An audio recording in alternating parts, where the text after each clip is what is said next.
दोस्तों, आज हम उपस्थित हैं इलाहाबाद में और हमारे साथ विकास भारती जी हैं जो कि एक पूर्व छात्र नेता हैं इलाहाबाद विश्वविद्यालय से। आइए उनसे कुछ जो भी मुद्दे चल रहे हैं समाज में उनसे उन पे हम बातचीत करेंगे। तो सर, स्वागत है आपका। सर, अभी संसद भवन से क्या कहते हैं सम बाबा साहब की जो प्रतिमा थी उसको हटा के पीछे तरफ लगाया गया। इसको लेकर आप क्या कहेंगे? बहुत सारे लोग आक्रोशित हैं, आंदोलन कर रहे हैं कि उसको क्या कहते हैं पुनः उसी स्थान पर स्थापित किया जाए। देखिए, जो अभी प्रेजेंट में ये मुद्दा चल रहा है ये बल्कि भारत लेवल पे नहीं बल्कि अंतर्राष्ट्रीय लेवल का मुद्दा है। क्योंकि दुनिया का सबसे बड़ा संविधान अगर कहीं का है तो भारत का है। जी जी, बिल्कुल। और अगर इस लेवल में हम देखें तो दुनिया की सबसे बड़ी संसद अगर कहीं की है तो भारत की है। और जो भारत में इतनी बड़ी व्यवस्था जो निर्माण हुई है, चाहे वो संसद की व्यवस्था हो, चाहे लोकतंत्र की व्यवस्था हो या संविधान की व्यवस्था हो, वो डॉक्टर बाबा साहब अम्बेडकर की वजह से ही है। लेकिन जो लोग डॉक्टर बाबा साहब अम्बेडकर को नहीं पसंद करते हैं, संसद भवन में उनका ही बहुमत है। तो बाबा साहब अम्बेडकर को एक तरफ पसंद करने वाले लोग हैं, एक तरफ ना पसंद करने वाले लोग हैं। तो जब बाबा साहब अम्बेडकर को फॉलो करने वाले लोगों की संसद भवन में बहुमत होगी या उनकी संख्या ज़्यादा होगी, तब बाबा साहब के विचार अपने आप समाज में स्थापित होंगे। और मूर्ति स्थापित तो एक छोटा सा मुद्दा है। तो मूर्ति बाबा साहब की है या नहीं है, लेकिन बाबा साहब के द्वारा बनाया गया संविधान है, संसद है, सब कुछ है। जी जी। ये दुश्मनों के द्वारा मुद्दे को डाइवर्ट करना है, मुद्दे को जनता से भटकाना है, इसलिए ये सारा चीज़ किया जा रहा है ताकि जो समाज में जो मेन एजेंडा है, बेरोजगारी का एजेंडा है, भ्रष्टाचार का एजेंडा है, जाति आधारित जनगणना का एजेंडा है, रोजगार का एजेंडा है, उस मुद्दे से भटका करके जनता को मूर्ति के पीछे ले जा करके खड़ा कर दिया गया ताकि जनता अपने हित की बात ना करे, बेरोजगारी की बात ना करे, रोजगार की बात ना करे। तो इससे क्या होगा, लोग बाबा साहब अम्बेडकर की मूर्ति के मुद्दे को ही अपना मुद्दा मान करके लड़ाई लड़ना शुरू कर देंगे। तो ये मुद्दा बहुत बड़ा मुद्दा नहीं बनना चाहिए, इस पर हमें विचार करना चाहिए। जो हमारा मेन इशू है, क्योंकि डॉक्टर बाबा साहब अम्बेडकर खुद ही मूर्ति यानी अपने आप को कहते थे कि मुझे मत मानो, मेरी बात को मानो। जी। तो मूर्ति का बहुत ज़्यादा महत्व नहीं रहता हमारे लिए, क्योंकि बाबा साहब अम्बेडकर को फॉलो करना है, बाबा साहब की बात को फॉलो करना है। बाबा साहब तुम्हारे दिल में है, विचार में है, वो मूर्तियों में नहीं है, बल्कि उनके द्वारा लिखी गई को किताबों में। वो कहते हैं कि मुझे आप ढूंढने जाओगे, मैं मूर्तियों में कहीं नहीं मिलूंगा, मैं बल्कि किताबों में मिलूंगा। जो उनकी किताब है, जो उनके विचार है, क्योंकि बाबा साहब अम्बेडकर का संघर्ष उनके किताबों और उनके कहानियों, उनके आदर्शों में मिलेगा। अभी हाल ही में देखा जाए तो उत्तर प्रदेश में पेपर लीक की बात हो रही थी और अभी सोशल मीडिया पर एक खबर बहुत तेज़ी के साथ वायरल हो रही है कि अभी क्या कहते हैं राम मंदिर की छत भी लीक हो गई है। उसको लेकर आप क्या कहेंगे? देखिए, पेपर लीक का मैटर यह है कि जैसे अभी कुछ ही दिन पहले उत्तर प्रदेश में योगी आदित्यनाथ ने दावा किया कि मैं अब तक के उत्तर प्रदेश में सबसे बड़ी वैकेंसी करने जा रहा हूँ, और लगभग 50 लाख से ज़्यादा लोगों ने, 50 लाख से ज़्यादा विद्यार्थियों ने उस परीक्षा में प्रतिभाग किया। लेकिन सेंटर में उनकी सरकार है, राज्य में उनकी सरकार है, फिर भी व्यवस्था गड़बड़ हो जा रही है। तो आखिर व्यवस्था को गड़बड़ करने वाले वही लोग हैं। तो इसलिए वो पेपर लीक कराते हैं ताकि विद्यार्थियों को, युवाओं को रोजगार ना देना पड़े। अगर वैकेंसी सही तरीके से फाइनल होती है तो उनको रोजगार देना पड़ेगा। और जैसे वैकेंसी वो निकालते हैं तो समाज में प्रचार तो हो जाता है कि फलाने सरकार ने या फलाने मुख्यमंत्री ने या फला लोगों ने वैकेंसी निकाली हुई है, तो हमारे लोग चटपट, क्योंकि बेरोजगारी इतनी तेज़ है कि हमारे लोग चटपट तुरंत फॉर्म भरते हैं और रोजगार के लालच में तैयारी करते हैं, परीक्षा देते हैं। लेकिन जैसे ही परीक्षा दे करके आते हैं तो पता चलता है, प्रथम पाली में या द्वितीय पाली में पता चलता है पेपर लीक हो गया। तो यह मुद्दा एक राष्ट्रीय स्तर का मुद्दा है, पेपर लीक। क्योंकि पेपर लीक होना किसी भी परीक्षा का, ये सरकार की व्यवस्था पर घात होता है। ये व्यवस्था की कमजोरी, यानी किसी भी सरकार की कमजोरी पता चलती है। तो उस मुद्दे को डाइवर्ट करने के लिए राम मंदिर का छत का मुद्दा उठाया गया। हम कहते हैं कि अगर राम मंदिर का छत अगर टपकने लगी तो जो राम मंदिर निर्माण में करोड़ों रुपए लगाए गए जी, और बताया जाता है कि लगभग 2000 से ज़्यादा करोड़ वहाँ पे लगाए गए, तो यानी इसका मतलब है कि उसमें भी घोटाला इन लोगों ने किया, यानी घोटाले में भी घोटाला किया गया। तो इसका मतलब है कि वो मुद्दे को डाइवर्ट करना चाहते हैं। क्योंकि वर्तमान में अगर देखें तो सबसे ज़्यादा राम भक्त उत्तर प्रदेश में है, अगर राम भक्त ना होते तो वो जो बौद्ध स्थली है वहाँ पर राम मंदिर का निर्माण ही नहीं होता। तो राम को मानने वाले लोगों की संख्या ज़्यादा है, इसलिए वहाँ पर मंदिर का निर्माण उन लोगों ने सिर्फ राम को मानने वाले लोगों को खुश करने के लिए मंदिर का निर्माण किया। अब रोजगार लेने वाले लोगों को अगर रोजगार चाहिए तो वहाँ पे कोई ना कोई फैक्ट्री का निर्माण करते।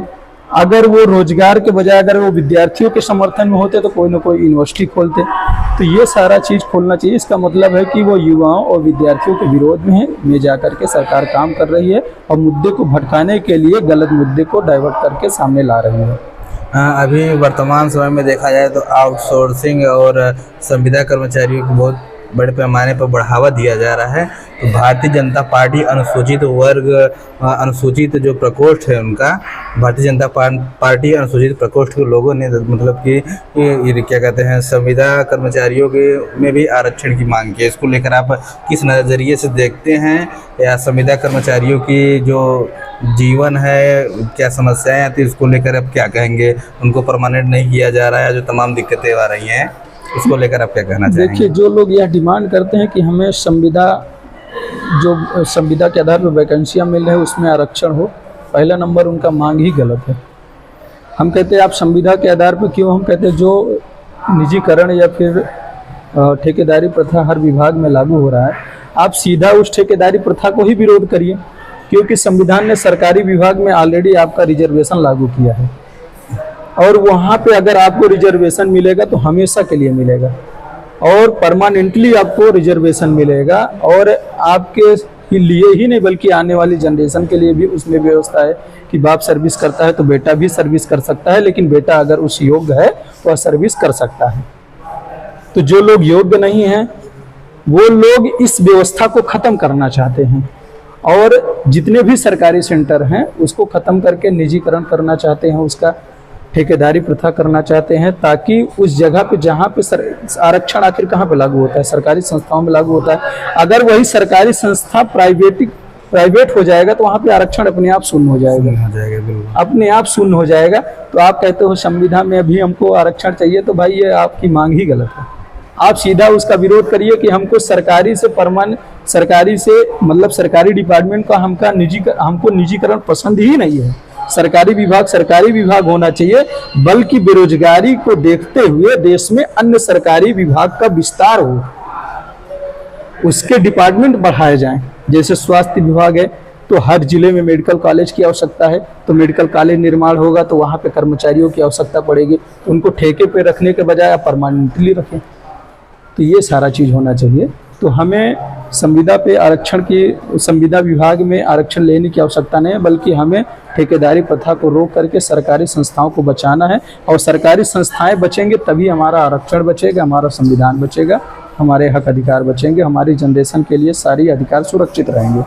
अभी चुनाव से पहले कांग्रेस ने अपना राष्ट्रीय अध्यक्ष खड़गे साहब को बनाया और बताया गया कि खड़गे साहब एक दलित परिवार से ताल्लुक़ रखते हैं, लेकिन चुनाव बीतने के बाद जब क्या कहते हैं विपक्ष के नेता बनने की बात आई तो क्या कहते हैं राहुल गांधी और सोनिया गांधी बनने की बात की जा रही है। इसको आप किस नज़रिए से देखते हैं कि जब प्रधानमंत्री का चेहरा बनाने की बात आई तो एक दलित वर्ग का चेहरा सामने किया गया और जब विपक्ष के नेता बनने की बात आई तो राहुल गांधी और सोनिया गांधी की बात की जा रही है? तो ये दलितों के साथ झलावा या क्या, इसे आप किस नज़रिए से देखते हैं? देखिए, भारत में अगर देखा जाए तो शेड्यूल कास्ट के लोगों को हमेशा मोहरा बनाया गया है। उसका मुख्य रीज़न है कि शेड्यूल कास्ट में आज राष्ट्रीय स्तर का कोई लीडर नहीं है। अगर भारत में जैसे मानवर कांसीराम, डॉक्टर बाबा साहब अम्बेडकर के बाद अगर कोई शेड्यूल कास्ट का अगर लीडर या फिर बहुजन समाज का कोई वास्तविक लीडर, हम सिर्फ शेड्यूल कास्ट का नहीं कह सकते हैं, डॉक्टर बाबा साहब अम्बेडकर के जाने के बाद यदि बहुजन समाज का कोई वास्तविक लीडर पैदा हुआ जिसे शेड्यूल कास्ट के लोगों ने समर्थन दिया, बैकवर्ड कास्ट के लोगों ने समर्थन दिया, माइनॉरिटी के लोगों ने समर्थन दिया, सिख लोगों ने समर्थन दिया, बुद्धिस्ट लोगों ने समर्थन दिया, तो वो नेता थे मानवर कांसीराम साहब। तो मानवर कांसीराम साहब कांग्रेस और बीजेपी को उत्तर प्रदेश में इस तरीके से ख़त्म कर दिए थे कि कांग्रेस बीजेपी उत्तर प्रदेश में 0 पे चल रहे थे। तो मानवर कांसीराम साहब के जाने के बाद उन्होंने जो लीडरशिप थी उस लीडरशिप को उन्होंने लीडरशिप बना दिया और समाज में वास्तविक लीडरशिप ना हो, इसके लिए उन्होंने अपने हिसाब से लीडर पैदा किया और अपने हिसाब से उसी लीडर को बनाया जो उनके हिसाब से काम करेगा। वो जब कुर्सी पे बैठाएंगे तब वो बैठेगा, जब वो उनके लिए वोट मांगने के लिए कहेंगे तो वो उनके लिए वोट मांगेगा, जब वो कहेंगे बाबू आप पीछे हो जाओ तो वो पीछे हो जाएगा। वही हाल, वही कंडीशन खड़गे जी के साथ में हुआ। खड़गे जी को उन कांग्रेस के लोगों की विचारधारा को, उनके सच्चाई को, वास्तविकता को समझना चाहिए। और खड़गे जी एक ईमानदार लीडर हैं, लेकिन ईमानदार लीडर के साथ साथ वो कांग्रेस के चाल चरित्र को समझने में नासमर्थ रहे। हम ये नहीं कह सकते कि वो दूरदर्शी लीडर हैं। दूरदर्शी अगर होते तो कांग्रेस के झांसे में वो कभी न फंसते, क्योंकि कांग्रेस ने उनको यूज एंड थ्रो का काम किया है। यूज किया, उसके बाद फेंक दिया।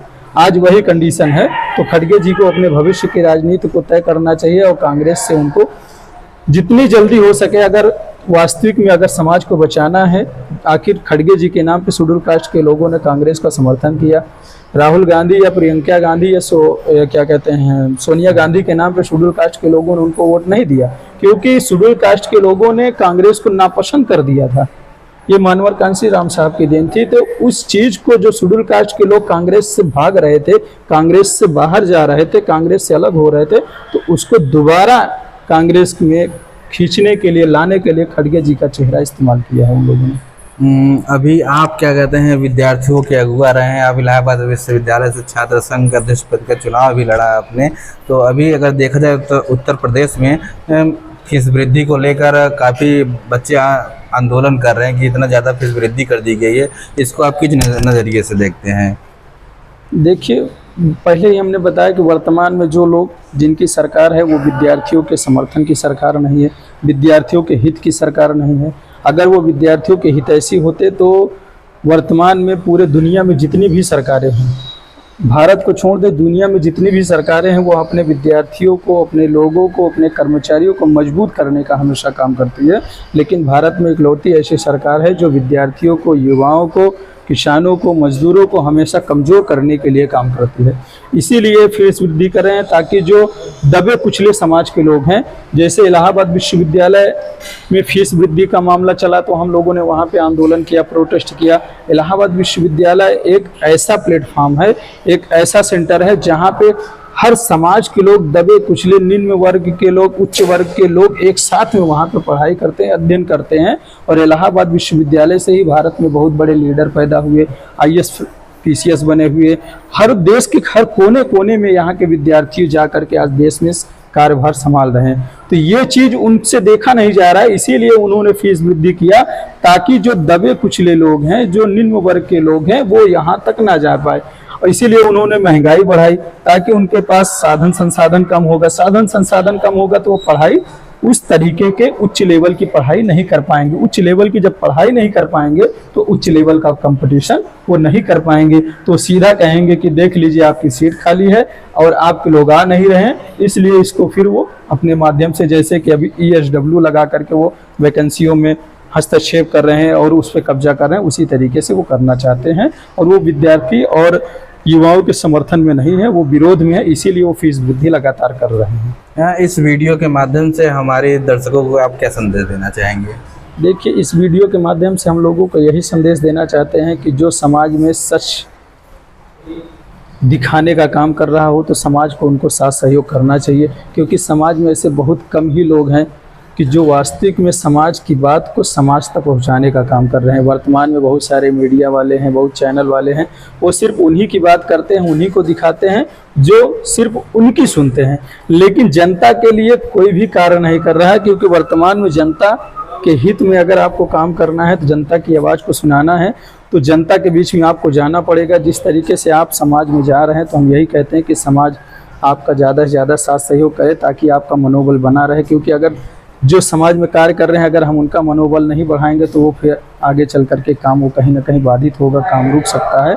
तो ऐसा नहीं होना चाहिए। समाज को जो लोग ईमानदारी से काम कर रहे हैं, समाज की आवाज़ को समाज तक पहुंचा रहे हैं और वास्तविक मुद्दे को समाज तक ले जा रहे हैं और बताने का कार्य कर रहे हैं कि देश में जो रियल एजेंडा है उस एजेंडे पे लोगों को एकजुट होना चाहिए। जो फर्जी एजेंडा है, जिस तरीके से अभी पेपर लीक का मामला, ये रियल एजेंडा है, लेकिन ये मंदिर की छत का जो मामला है वो फर्जी एजेंडा है। तो हमें फर्जी एजेंडे पे ना जा करके रियल एजेंडे पे जाना चाहिए। जो रियल एजेंडे पे काम कर रहे हैं, जो वास्तविक समस्याओं को समाज में दिखाने का काम कर रहे हैं, उसको समाज के लोगों को साथ सहयोग करना चाहिए, ऐसी आशा अपेक्षा करते हैं। चलिए, बहुत बहुत धन्यवाद सर, आपने अपना बहुत कीमती समय दिया हमारे चैनल को। दोस्तों, आप लोगों से मेरी एक गुजारिश है कि अगर आप लोग चैनल पर नए हैं तो चैनल को सब्सक्राइब करके, वीडियो को लाइक करके अधिक से अधिक शेयर करें।